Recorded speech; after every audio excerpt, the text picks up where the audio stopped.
this week's episode of CRE Power Hour, and I am thrilled because I've been waiting a long time to get this superstar on this show, and that is Miss Beverly Keith, who I had the pleasure of meeting for the first time at CCIM in Pittsburgh a couple years back. So, Beverly, welcome to the show today. Thanks for taking the time to come and share your story with us. Thanks, Stephanie. I appreciate it. Well, we love highlighting powerhouse women in commercial real estate. We love our men too, but I'm excited about this because you've got one heck of a story and how you broke through this industry. It's so inspirational. So I want to start there. How in the heck did you get into commercial real estate? Well, it's really interesting because I decided at mid-20s or late 20s that I wanted to move away from where I grew up. And so I decided to come to Raleigh, North Carolina, about 3 hours from where I grew up in Southwest Virginia. Didn't have a job, didn't have a place to live, didn't know what I was going to do. I've been a practice manager, medical practice manager. I knew I didn't want to do that anymore, but it was a good business background. So I ended up getting a temp job working for a big commercial real estate company. And I was hired as the executive assistant to the managing director. And this company ended up being the grassroots for what is now one of the biggest international commercial real estate companies in the world. And that was their start here in the Carolinas. And it wasn't too long after I started working with Mark that he said, hey, you really have a knack for this kind of thing. You should go get a license. And I thought, oh man, I don't need a license. I'm somebody's secretary. I don't want to do that. But then the more I worked with him, the more I really enjoyed what he was doing. It was so exciting. It was so much fun. I really got to do the things that I like to do, which is helping people. And a lot of people don't understand that commercial real estate brokerage really is a helping business, as much as anything else, helping people build wealth, helping them get the, desires of what they want to do for their careers and mentoring people, helping people along. So I started out as his executive assistant. He left 3 years later to start his own company. And I was the only employee that left this great big four-letter initial term company and went with him. And it was fantastic. He taught me a lot. And then I kind of outgrew him and found him more help and went out on my own. And from there, I just went crazy with it. I was willing to take risks that most people wouldn't take. And I ended up, after working in brokerage for about 4 years, ended up at Ace Hardware as a corporate real estate manager, real estate finance manager. And again, knocking down walls because I worked for corporate in Chicago, outside of Chicago, lived here in Wake Forest, North Carolina, and actually was able to convert a lot of old school hardware guys in the fact that women probably could help them with their real estate. So I was one of only 3 women in the field at that time of 1,400 people that were employed in the field. And that was quite an interesting job. I had 8 men who were project development managers who reported to me, and that was a lot of fun and a lot of challenges. And it's just gone from there. I mean, I'm just a big risk taker. I've been willing to move around and do things that a lot of people my age or who grew up when I did would not have been willing to do.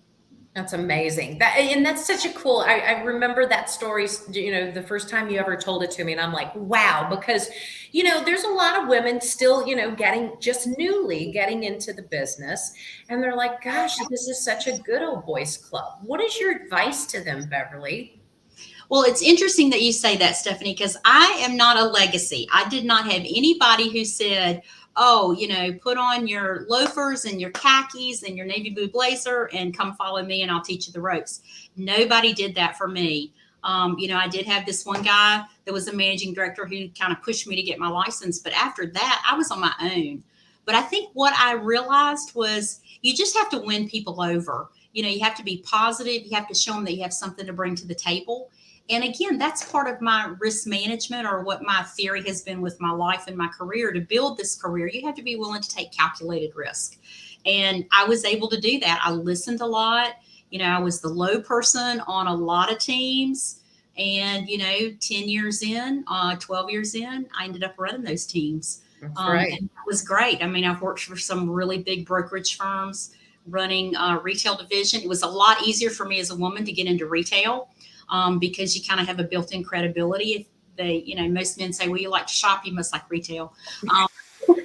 I know you like to shop more than I do, but yeah, retail was an easy way to get into it. But over that time, I've progressed to do a lot of other things. I've owned a commercial real estate development company with another CCIM woman. That was fantastic. We did several mixed use projects that were multifamily and retail here in the Carolinas. That was great. And now I have transferred kind of into what I think is going to be my final career move, which is running a consulting business focused on commercial real estate economics. And that has been fantastic. I started that in the middle of a pandemic with the best economist in the country, Casey Conway. And we have just been knocking down walls and blowing people away for 2.5 years now.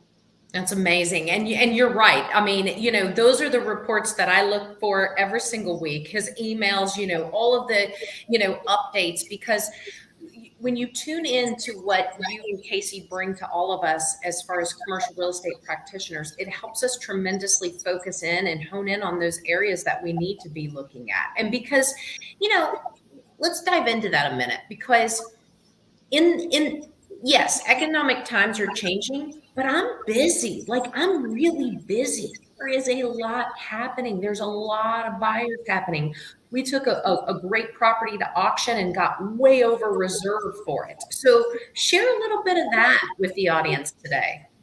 Well, it's interesting with economics because it's all a cycle, right? Just like commercial brokerage. We all have, if you've been in this more than 10 years, you've seen a couple of cycles come and go. Things are good, things are bad.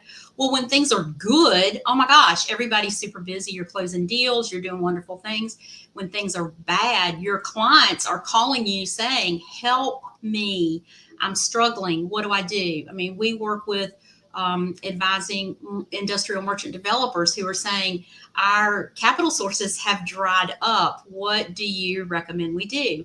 We talk to brokers and big capital markets teams for a lot of the big companies around the country. And they say, what do we do with capital markets now? What's influencing that?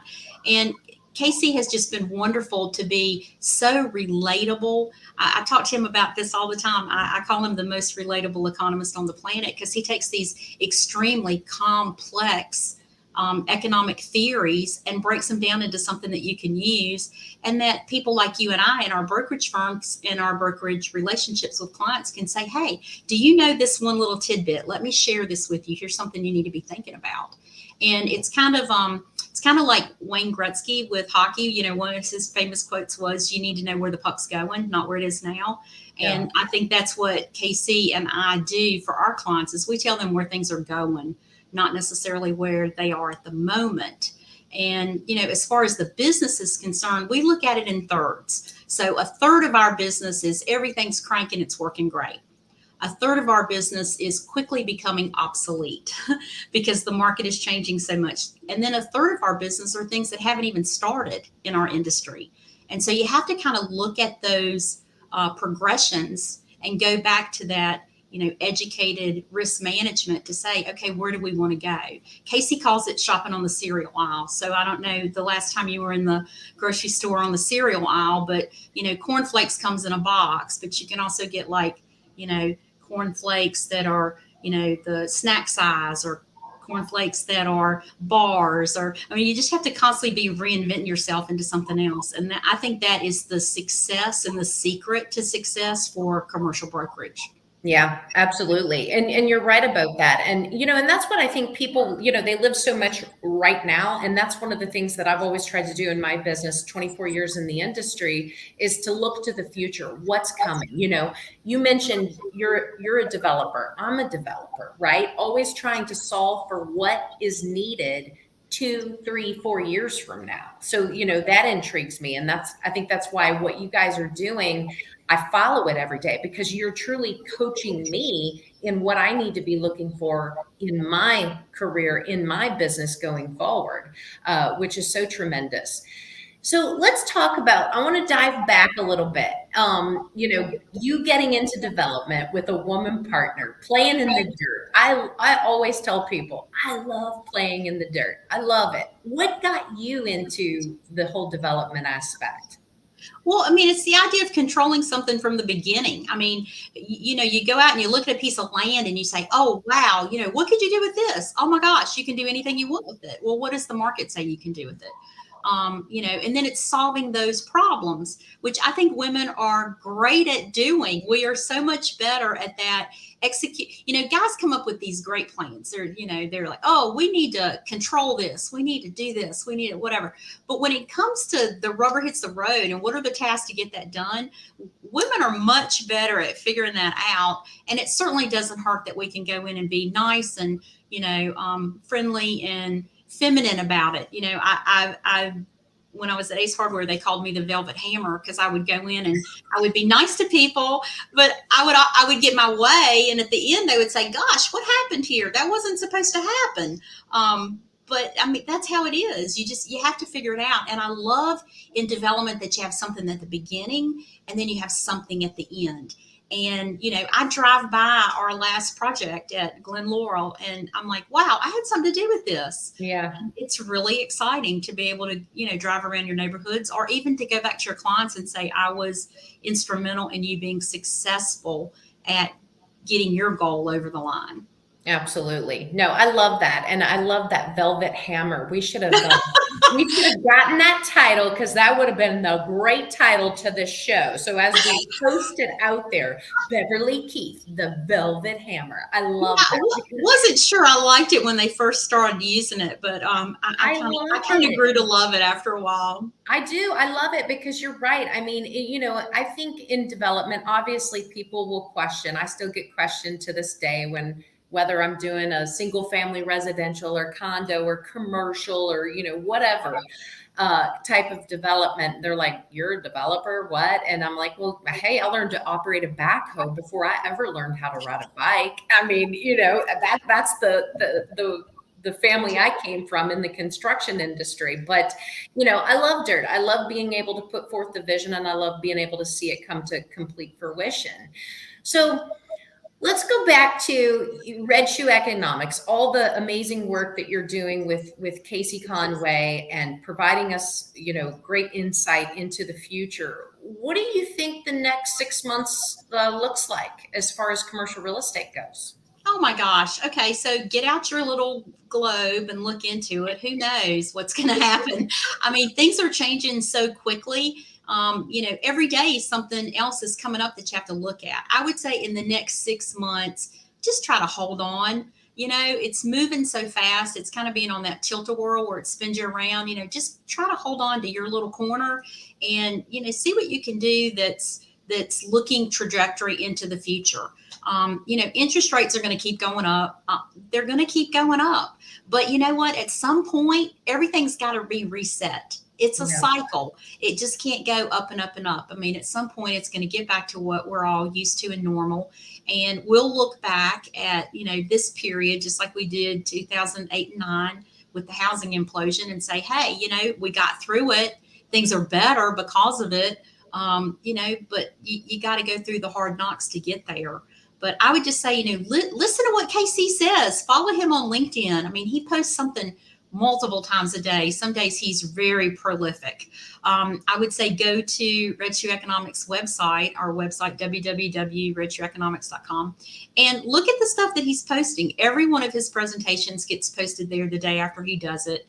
And, it's full of cutting edge economic information. He follows CPI, PPI, Texas ratios. I mean, he's constantly looking at all these things that the economists are looking at, but he puts it in a format and the reasoning behind it that you can really understand. So I would say not only for managers of teams, but your teammates. If you've got somebody that's new in the business, who really has a thirst for learning of what's going on, there is no better person to learn from than Casey Conway. I mean, that's what you need to do.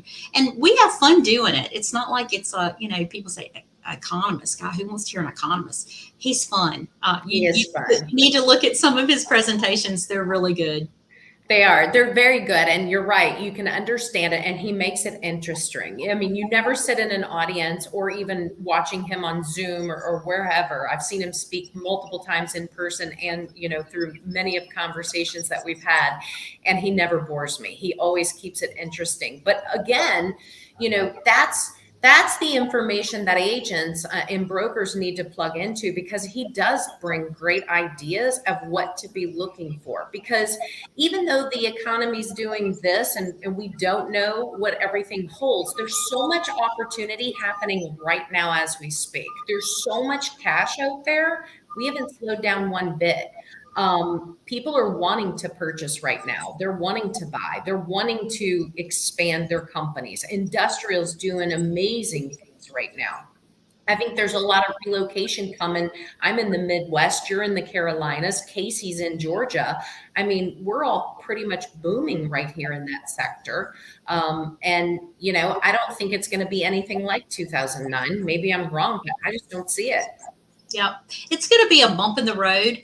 But it's, what do you look to on the other side of that? How do you set yourself up to make sure that you're positioned well to take advantage of those opportunities?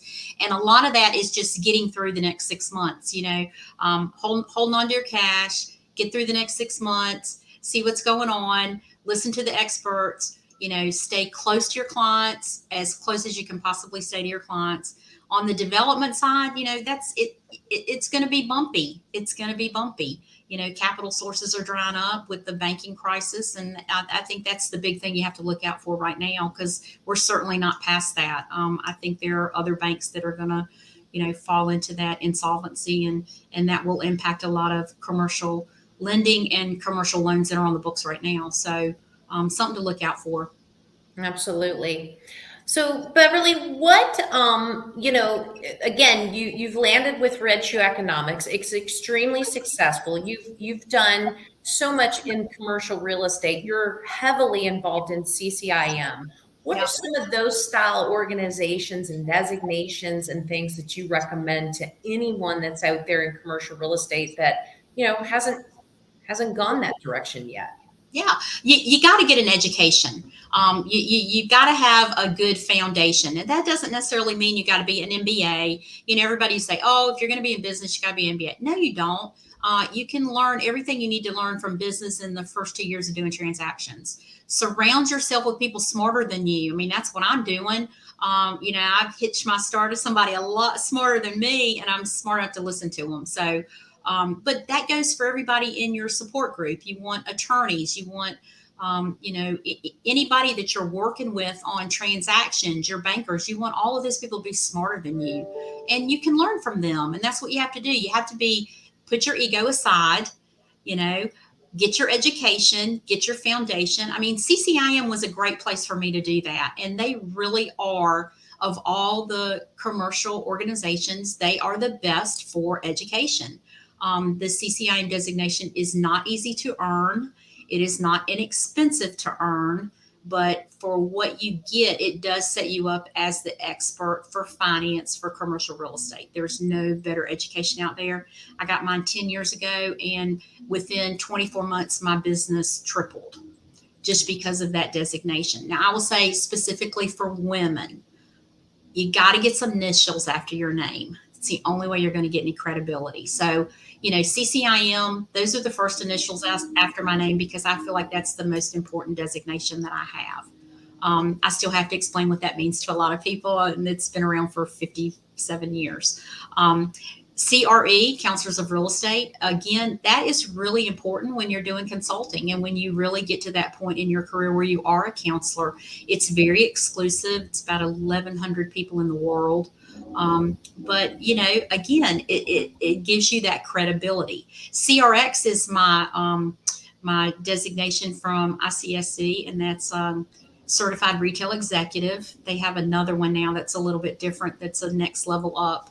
But if you're going to be in retail, you got to have initials behind your name somewhere. It gives you the credibility, because people do not take you seriously. Decision makers do not take you seriously without initials after your name until you can get in the door and prove yourself. And if you have an initial after your name, then you can get your foot in the door and prove yourself. But you got to be able to do the work too. You can't just learn it in a book. You got to be able to go Right. and put transactions together and put teams together, and have the professional skill set as well as the social skill set to do that. That's amazing. No, you're absolutely right about that. And, CCIM, I'm working toward that now. And, it's something that you take too long to get there, right? Like I had every excuse in the book. I'm too busy. I'm too busy. But what I'm learning through that process is huge. I mean, it not only gives you that credibility, but you're right. It's the education of things to think differently, to understand things differently. You can definitely tell the difference for sure.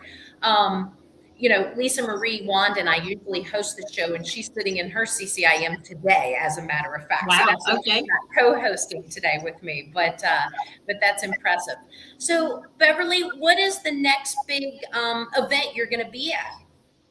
Well, I'm not doing ICSC this year. I'm still up in the air about what all's going on with ICSC. There's been so many changes. I mean, I do think if you're in retail at all, that's the place to be. Retail's really not my focus right now. I think the next big thing for Red Shoe and myself is probably the C5 Summit that's coming up in September in Atlanta. That is National Association of Realtors along with the CCIM Institute. And that is it's always a great idea to hear what's going on with NAR.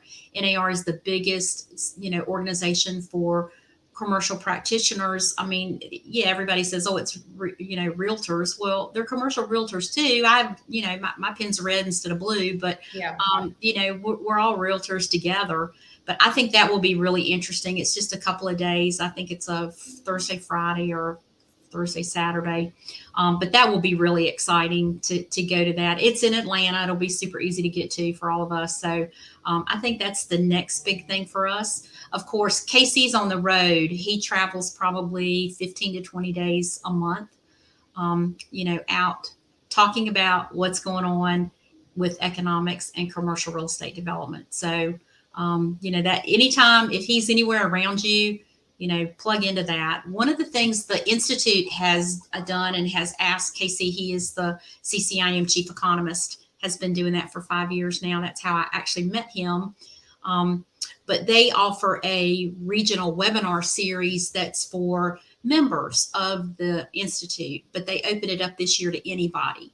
So I would recommend if it goes by regions, it's states, 4, 5, 6 states. Some of them are a little bit bigger than that. But this year, of the 12 regions, he will do a specific presentation on 6 of those regions. So I would say go to the website for CCIM and see where those are coming up and, register and just listen to what he's talking about. I mean, even if it's not your region, it might be interesting to hear what's going on across the U.S. And, he does that for all of North America. So interesting stuff. There's always something to talk about. There's always something going on. Well, so, and I plug into Casey because, it's not just about the region that I'm in, that I live in, that I'm doing business in, because our region has now become the entire United States of America. And, when you're representing clients on that national scale and now global scale as we are, you need to plug into people like Casey and people like you for sure. So people say, how do you know so much? Well, I plug into people like Beverly Keith and Casey Conway. That's why. Appreciate that. Thank you so much. You all are amazing. You all are amazing. Beverly, thank you so much for taking your time, bringing inspiration, inspiring all of us women in commercial real estate to, keep pushing forward and knowing that we too can be successful in this industry. You've done so much to move those mountains, and I appreciate that. I appreciate your leadership. Absolutely. And I love helping others. So if there's somebody out there that feels like they can benefit from a phone call with me or reaching out to me on email, go to the website and just send something in, and Stacy will get that to me. And I'm happy to talk to anybody, give them some advice. Mentoring is where I'm at. I love that at this point in my life. Bringing other people along is very satisfying for me. So I know you're the same way, Stephanie. I'm constantly seeing you bringing other people along. How wonderful 100%, that is. yes. So, anybody who feels like they want to reach out, please do. And again, just follow Casey on LinkedIn. Oh my gosh, if you just look at LinkedIn once a week and see what he's doing, you will be the most educated person in your office. 100%. And that's how you get smart. That's how, I mean, literally, that is how if you're wondering, what type of deals you need to break into or how you can break into commercial real estate. I mean, what he's preaching and what he's putting out is going to inspire you as to what field to go into and what to be looking for as well too. And so, he's basically giving us the key to the map, so to speak, right? Yeah, it's the roadmap. It's the roadmap to success. Yeah. I mean, he covers everything. So no matter where you are in this business, there's something there that relates to what you're doing. That's right. Well, Beverly, thank you so much. Can't wait to see you the next time in person. I'm sure we'll see each other at C5. I'm happy it's in Atlanta and not New York City again. I mean, I like New York, but I'm happy it's in Atlanta. So love going south. Thank you, Stephanie. I appreciate it. Thanks so much, everybody. Thanks for tuning in, and make sure you visit Beverly Keith on her website. We'll put that in the comments. Thanks, everyone.